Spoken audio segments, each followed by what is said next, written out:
You ask Tiger to solve. This deals with linear equations with one unknown. The final result is x equals 9. Let's solve it step by step.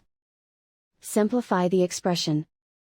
Find the greatest common factor of the numerator and denominator.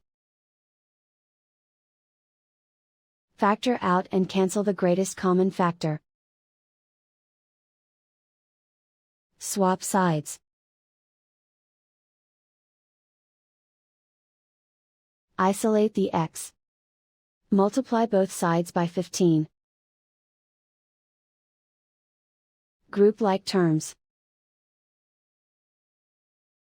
Multiply the coefficients. Simplify the fraction. Multiply the fractions. Simplify the arithmetic. And so the final result is x equals 9.